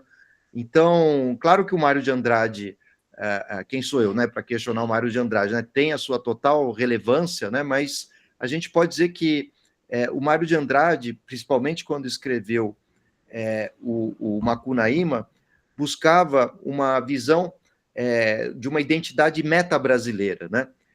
Ou seja, uma identidade geral, digamos assim, né? E o Cascudo, por sua vez, ele fez aqui o trabalho, como eu disse, né, de microcosmos, né, de análise de detalhe por detalhe, bater de porta em porta, né? Então, isso é muito significativo para a história da cultura popular brasileira. Mas uma questão que surge, eu acho que a Daliana chegou a tocar no assunto, é por que ele é menos conhecido, né? Acho que essa é uma questão importante. Seria o fato dele estar fora do eixo Rio-São Paulo? Pode ser plausível. Mas eu diria que há uma outra questão que eu julgo relevante, que é o fato de que a maioria dos modernistas aqui em São Paulo, que buscavam pela identidade do brasileiro, eles se vincularam também ao Partido Comunista, né? E que teve um maior peso sobre a intelectualidade acadêmica, né? E ainda hoje tem. E o Câmara Cascudo, né, muitas vezes, ele é associado ao integralismo. Claro que não essa visão violenta, né, o estilo fascista, né, mas os integralistas, também na década de 20, estavam atrás dessa identidade, né? Estavam atrás de valorização da cultura brasileira. E eu diria que entre os integralistas, embora depois o Cascudo tenha, até li alguns artigos dizendo que um dos filhos dizia que ele chegou a queimar os uniformes e tudo mais, né? Enfim, mostrando oposição a essa ideologia que depois foi muito associada ao fascismo, mas o Cascudo, entre os integralistas, foi o menos integralista desse ponto de vista autoritário, né, fascistoide, né? Ao contrário, ele apenas pegou aquilo que havia de positivo, né, que era conhecer e valorizar a cultura nacional, né? Então, eu acho que esse é um ponto muito marcante na formação do pensamento do Cascudo. Mas, ao mesmo tempo, quando ele se propôs a fazer essa investigação, ele, na contramão dos modernistas, né, que, claro, buscavam articular o erudito e o popular, né, e desse ponto de vista eles foram muito importantes, o Cascudo parece ter encontrado um universo e vários universos repletos, né, de detalhes dentro da própria cultura popular, né? Sem essa ênfase mais presente, né, nos modernistas de associá-la à cultura erudita, né? Não que ele não tenha feito isso, por favor, ele faz comparações, né? A Daliana falou, inclusive, da relação que ele tentou tecer entre o budismo, né, e alguns santos da igreja, né? Mas o que é interessante é que o nível de análise do Cascudo é o popular pelo popular, né? Então, isso traz uma especificidade muito interessante nessa busca da identidade nacional, né? Então, ele é um autor que precisa ser homenageado, precisa ser mais trabalhado nas escolas, né? É preciso que nós aqui, com a nossa organização, busquemos criar instrumentos de pressão sobre o Ministério da Educação e os órgãos competentes na formação, principalmente do ensino básico, fundamental e médio, para que ele seja lido na mesma importância, né, que nós estudamos Machado de Assis, o próprio Mário de Andrade, conhecemos os modernistas, né, e acho que essa é uma luta muito importante que nós temos que ter, né, já que ele é um dos, como eu disse, um dos patronos da cultura popular brasileira. Na contramão, inclusive, do que fazia Silvio Romero, né, a gente não pode esquecer que o Silvio Romero, quando escreveu ali aquele livro chamado História da Literatura Brasileira, ele tinha um ponto de vista muitas vezes evolucionista, né, e que resguardava aspectos racistas, né?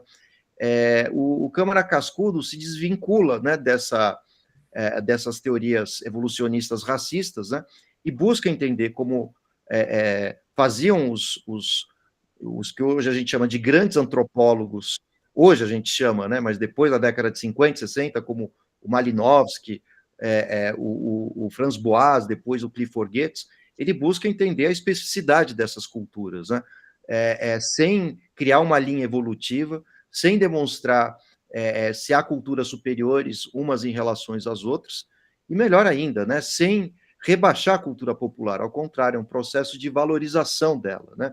Então, existem múltiplos pioneirismos, né, da sua análise que precisavam estar presentes nos cursos de antropologia, quando nós estudamos, inclusive, a literatura e a teoria literária relacionada à cultura popular, né? E eu gosto, por exemplo, muito de relacioná-lo com um autor que eu gosto bastante, né, que se chama Walter Benjamin, né, que foi um filósofo alemão muito dedicado ao estudo da cultura popular, e ele tem um texto chamado Narrador. E é interessante que nessa obra, o Walter Benjamin vai dizer que narrar uma história é sempre narrá-la mais uma vez, né? Então, o etnógrafo, o antropólogo, quando vai a campo e captura os relatos, ele também se torna um novo autor, né? Então, para além de um estudioso, o Câmara Cascudo também é um reinventor, né, da própria cultura popular brasileira. Eu acho que esse é um ponto muito importante, né? Lévi-Strauss, outro antropólogo importante, estudioso de mitos, ele também vai dizer que não existe um mito original, né? Esse mito ele é sempre reconstruído pelos seus novos autores, né? E aí que vem a diferença entre a vivência e a experiência, né? Segundo Walter Benjamin. Quando a gente lê o Cascudo, a gente vê que não se trata de uma descrição seca, vazia, com tom cientificista, positivista, né? Ele literalmente promove uma imersão naquilo que estuda, né? Ele se aprofunda, né? Ele vive aquilo que se chama de experiência, né? Quando, de fato, o leitor, ouvinte, ele mergulha na história, né? Ele passa a fazer parte dela. E quando ele narra, mais uma vez, com seus textos, ele não está simplesmente reproduzindo. Ele vira um autor, ele deixa as suas marcas naquilo que narra, né? Então, eu acho que esse é um ponto central dessa análise benjaminiana, né? Então, há uma grande diferença, né, entre produzir informações, a informação, a gente sabe, ela entra para um ouvido e sai pelo outro, porque na maioria das vezes a gente nem lembra das 5 principais notícias que vimos no jornal do dia anterior. Agora, quando a gente fala, de fato, de conhecimento, a gente fala de uma experiência, ou seja, aquele que captura a história, quando vai narrá-la novamente, ele deixa a sua marca, a sua assinatura, e o Câmara Cascudo tem todas essas características, né? Ele vai atrás da cultura popular, incorpora e vai além, né? Tecendo comparações, enfim, realizando tudo aquilo que se espera de um antropólogo no sentido estrito do termo, né? Então, eu fico muito feliz de estar aqui hoje com vocês, homenageando esse grande pensador, esse grande folclorista, e essa foi minha contribuição, né? Ela foi breve, né? Mas eu queria apresentar mais alguns aspectos teóricos, né? Mas o Câmara Cascudo, né? Não só pela quantidade de livros e pelas histórias que ele narra, ele por si só é um universo, né? De interpretações e de análises que podem ser feitas, né? Tanto pela vida pessoal, acho que a Daliana contou parte da história dele que foi muito interessante, mas também pelo conteúdo, né, e a maneira como ele escreve também, né? Não é uma escrita meramente informativa, né? Ele é um historiador, antropólogo, que também se torna uma peça integrante da construção da cultura popular, né? Ele é um artista também, também no sentido estrito do termo, né? Então, fico muito feliz de estar com vocês e uma honra conhecer também a Daliana aqui, né? Então, fico honrado, quase sem palavras. Muito obrigado. Obrigada, professor Paulo. Nós também queríamos registrar a presença da senhora Socorro Maciel, produtora cultural, folclorista, artesã e ex-presidente da Fundação de Cultura de Caruaru, presidente da Comissão Cultural Internacional da CIOF. E também registrar a presença da senhora Alice Monteiro, da IOV Paraíba, coordenadora geral do FIFAC, que é o Festival Internacional de Folclore e Artes do Cariri. Obrigada pela presença de vocês. E agora vamos passar para a última parte da nossa noite, desse ciclo de palestras, porque depois de ouvir tantas falas, tantas histórias, reflexões e conhecimentos, chegamos na hora do momento do encantamento mesmo aqui, mas um encantamento não só deixado por Câmara Cascudo, mas por todas as pessoas que estão aqui nessa sala hoje. Ele dedicou grande parte da sua vida a ouvir o povo brasileiro. E ouviu suas histórias, suas cantigas, seus versos, crenças, seus costumes, suas narrativas, e talvez não exista uma maneira mais bonita de homenageá-lo do que devolver à palavra aquilo que sempre foi a sua grande força: a voz, a poesia, a oralidade e a arte. Para esse momento especial, temos a honra de receber alguém que conhece profundamente a força da palavra e da cultura popular. Palestrante, ator performático, poeta, repentista e professor. Por favor, Ruberval Cunha, a palavra é sua. Bom, primeiramente, boa noite. Gostaria de agradecer o convite de todos vocês. É uma honra poder participar, né, de um momento onde a obra de Câmara Cascudo é trazida à tona, é relembrada, é reinventada, né, pela voz e olhar de cada um.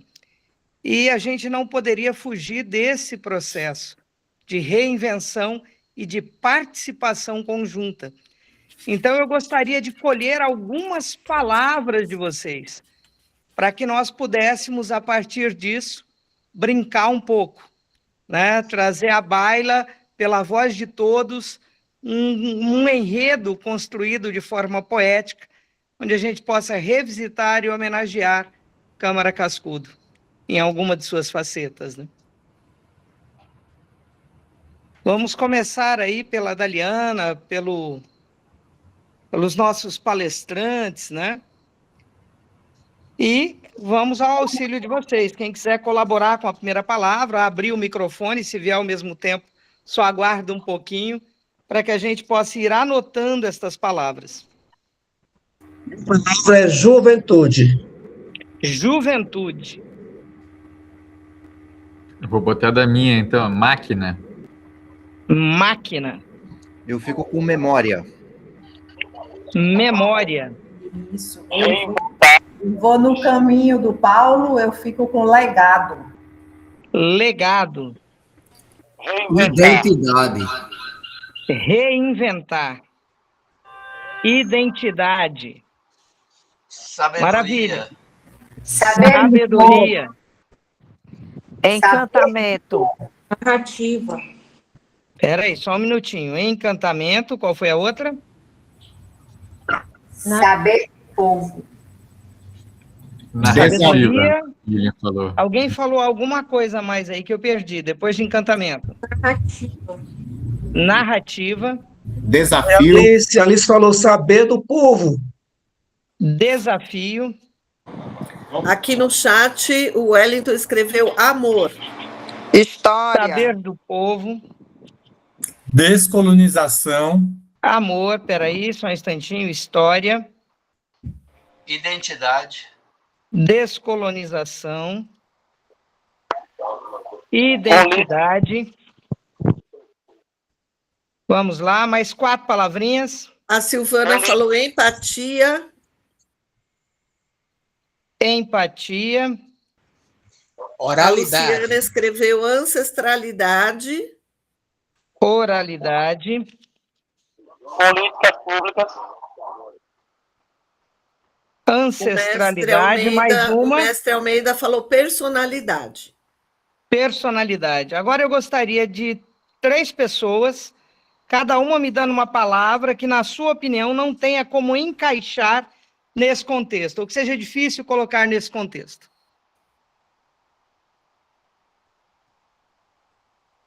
Indústria. Eu não ouvi. Alguém falou, mas eu não ouvi. Indústria. Indústria. Tecnologia. Tecnologia. Mais uma. Alguém escreveu aqui preconceito. Preconceito, perfeito. Bom, hoje nós estamos em um lugarzinho um pouco diferente aqui, gente. Deixa eu inverter aqui um pouquinho. Temos aqui algumas coisinhas, né? E vamos tentar colocar nesse conjunto. Estamos no espacinho de uma chácara aqui, na beirada de um riacho, podendo mesclar um pouquinho de tudo isso. Então, vamos começar a nossa brincadeira? Do escuro de quase tudo, ouvia-se apenas o pedaço do som. Foi preciso, então, acender as luzes da memória, sabendo que a história não se constrói de uma única vez. Entre feiras, entre roupas retiradas e velhas estradas, vemos os pedaços de nós. Comemore! Hoje o dia é de desaparecer e ver a luz em quase tudo. Hoje é tempo de relembrar o folclore, a cultura popular e Câmara Cascudo. Hoje é dia de mudar a imagem, de transformar a roupagem e colocar uma roupa nova à prova. É preciso, barbaridade, encontrar outros pedaços, rincões, onde o grande velho patrão estenda o chão do destino. A cultura popular, menino, tem o seu lar a modo de se multiplicar. Não cabe em um único Brasil, cabe na porta que se abriu para que a gente pudesse recontar. Cabe no começo do nada, onde tudo nasce e nos abraça, onde a virtude está em nós. Não somos bonecos com voz, somos a juventude que a máquina não pode registrar. Estamos no lar onde eu descanso, aonde a vida me leva para a velha cadeira de balanço dos saberes. É preciso balançar e sonhar. Sonho um pedaço de quase tudo, da literatura oral, da história das memórias contidas e contadas. Sonho o presente e o passado, o futuro de Cascudo, o seu legado, a nossa identidade brasileira inteira multiplicada em pedaços. É preciso sonhar até que possamos pescar de novo um chapéu no meio do povo para a gente se reinventar. Seu legado, seu lar. Então, a alma nos recria, se podemos trocar de ideias, trocamos o chapéu da sabedoria. Oi, moço, é tanta história a modo de contar, que eu não sei nem por onde começar. Mas todo começo é assim. Pode trazer um chapéu do fim. E se eu carrego o fim em mim, eu reconstruo paradigmas, eu refaço estigmas e vou além. Vou reencontrar o universo dos versos que Cascudo deixou guardado. Sou este herdado de colunas que desarruma o que deixaram pronto. Sou pedaço dos contos na oralidade. Sou o encantamento dentro e fora das cidades, aonde a tua alma é viva. Folclore, a narrativa do desafio, aonde a antropologia passeia para desdizer e registrar um novo saber. É preciso, então, ir além da memória que se tem, embalado no colo que nos recompõe. Talvez o braço de uma mãe seja uma porta da história aberta para um outro dia. Talvez seja uma conversa de amor com a descolonização e a etnografia. Eu Eu vejo por escrito rodarem os mitos, revisitar os ritos em quase tudo. A geografia da empatia também cabia em Câmara Cascudo. Dos livros recontados devagar, ouviam-se histórias da alma popular. Que cores cabem em Cronos, até que saibamos quem somos, nem tudo nos resume a um cabelo dos costumes que precisa ser penteado pelos aprendizados, destes, onde ele mesmo dizia, carregar debaixo dos pés da alma a areia da sua terra. Ele não erra no desafio do imaginário. Ele nos recompõe com a alma em movimento, em cada visita um pertencimento. A identidade brinca entre paradigmas de carnavalha. O próximo momento, apenas o desdobramento. Los hermanos, las fronteras, las manos de Dios, acá. Tenemos la libertad. Sim, hermanos, tomamos a linguagem que nos ensina, ele falou com o povo, falou com os doutos, passeou da Argentina à Inglaterra. Pioneiro dos enredos e costumes brasileiros, guardou os segredos vestidos de vento e hoje Cascudo se faz mais, se faz as conversas culturais na casa de escrita, foi além dos protocolos, foi o campo das visitas, viu a alma do povo. É hora de revê-lo de novo neste momento e usar a sua pólvora como polvo de encantamento, abraçando tudo e todos. Erudita cultura popular, é difícil explicar. Então, vamos viver, reviver em nós a sua voz para não deixar de sonhar. Que a nossa indústria de amar tenha a tecnologia do abraço. Abandonemos o preconceito, resgatemos a ancestralidade, porque nele disse muito, embora não tenha dito tudo. O tempo do desafio é revisitar a amplitude de Câmara Cascudo. Então, as palavras vão se calar, até que no fim possamos ouvir sons assim.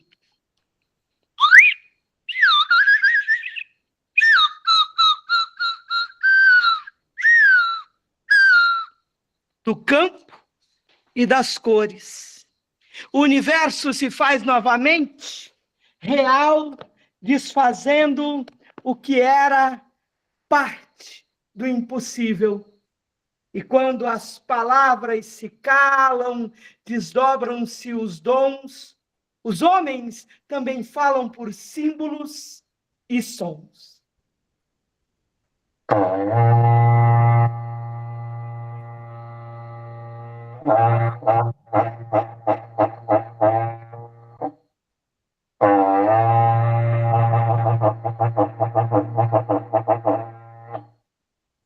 O que importa, já diz tudo, somos parte deste caminhar mais rápido em emoção.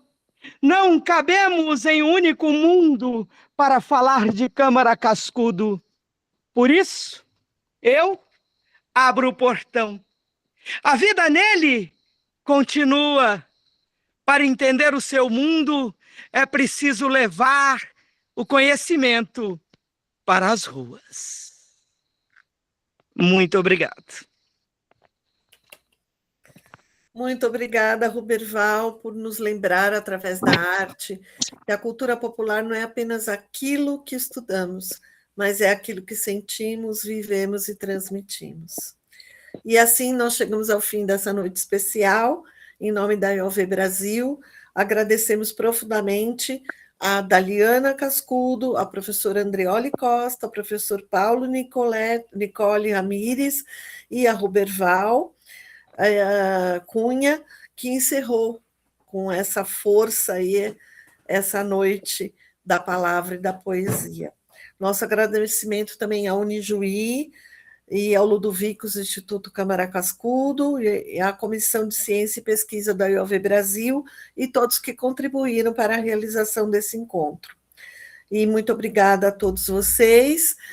Ali no chat tinha lá o formulário para vocês preencherem, para poder receber um atestado de participação dessa noite, e celebrar a Câmara Cascudo 40 anos depois do seu encantamento e reconhecer que algumas pessoas partem das suas ideias para suas pesquisas, para suas palavras e seus ensinamentos, e que estão sempre presentes entre nós. Que possamos continuar levando esse legado às novas gerações. E muito obrigada a todos. Viva o folclore, viva a cultura popular brasileira. Boa noite a todos. Não terá vergonha de ser feliz. Cantar e cantar e cantar a beleza de ser um eterno aprendiz. Ah, meu Deus, eu sei que a vida devia ser bem melhor e será, mas isto não impede que eu repita. É bonita e é bonita. E com Câmara Cascudo, será sempre uma boa noite para vocês. Professora Lininha, eu queria dar um depoimento aqui, agradecer imensamente a Cleide pelo convite, mas principalmente a honra que eu estou sentindo agora de conhecer a neta de Câmara Cascudo, que tem um valor muito especial na minha formação. Eu sou filha de Baldino Leles, que foi amigo dele, e quando eu tinha 6 anos, que aprendi a ler, o pai me disse o seguinte: minha filha, você precisa, já que você recebeu o diploma do ABC, tem 2 obras que você precisa ler para poder saber o que é a vida. Uma é A Origem da Espécie, de Charles Darwin, e a outra é o Dicionário de Câmara Cascudo. E ele me deu esse dicionário, que foi assinado, inclusive, autografado para meu pai, por Câmara Cascudo, e a gente tem na biblioteca dele. Foi um homem que só estudou até o 4º ano primário, mas foi professor honoris causa da Universidade Federal da Paraíba, da Universidade Federal do Paraná, e correspondente da Universidade de Tóquio, mas que fundou a Universidade Leiga do Trabalho. E ele queria que todo mundo soubesse que era leigo, porque ele dizia que o saber do povo vinha pelo povo. E foi a minha grande referência na minha vida de pesquisadora, de folclorista, de coreógrafa. Aos 14 anos, a gente fundou um grupo de dança folclórica em Taperoá, e foi justamente Câmara Cascudo, e a gente leu profundamente todas as pesquisas naquela época, que não tinha condições, não tinha internet, né? Então, com 16 anos, esse grupo foi dançar na Europa, através, inclusive, do convite de Luísa Maciel, Socorro Maciel, que está aqui, Cleto, que é meu amigo há tantos anos, e hoje eu me sinto feliz em estar participando. Ontem foi aniversário dele, meu pai nasceu no dia do folclore, e ele dizia que Taperoá é o centro de radiação do universo. Então, eu quero convidar todos vocês para vir a Taperoá, terra de Ariano Suassuna, que também foi contemporâneo de Câmara Cascudo. Eles se correspondiam, e eu tive o prazer de escutar vários depoimentos de meu pai sobre seu avô, e convidar vocês para participar do Festival Internacional de Folclore, e do seminário também de Internacional de Cultura Popular, que a gente vai debater esse ano. Inclusive, Cleiton vai estar fazendo também a coordenação. Professora Lilian, eu já tive o prazer de tê-la aqui como palestrante, mas queria fazer de antemão um convite, Daliana, a você vir conhecer Taperoá e vir conhecer a terra de Baldino Leles, né, de Vital Farias, de Ariano Suassuna, né, e tantos outros como da cultura popular, que essa terra se transforma e vive cultura, viu? Então, para mim, eu não podia deixar de dizer isso, porque para mim é uma honra ter esse livro dentro da biblioteca do meu pai, né? Que ele deixou e autografado pelo seu avô. Então, é uma felicidade muito grande e hoje eu estou muito emocionada por isso. A honra é minha de saber dessa amizade tão maravilhosa entre ele e seu pai, e de você ter esse livro como referência, né, de leitura. A honra é minha de ele conhecer também. Quero sim ir lá, viu? Bem sim, vamos organizar, né, Cléito, para você vir aqui nos visitar e conhecer a terra dele, a terra de Ariano Suassuna, e essa terra de radiação do universo, como ele dizia, que era Taperoá. E muito parecido quando você falou sobre a areia dos pés, ele sempre dizia que a gente tem que amar a terra onde enterrou o seu umbigo. E a gente sempre dizia isso, ele deixou esse legado para a gente, e hoje a Universidade Leiga do Trabalho faz esse trabalho justamente de transmitir o saber do povo para o povo e pelo povo. Muito obrigada a todos. Muito obrigada mesmo. Fiquei muito emocionada.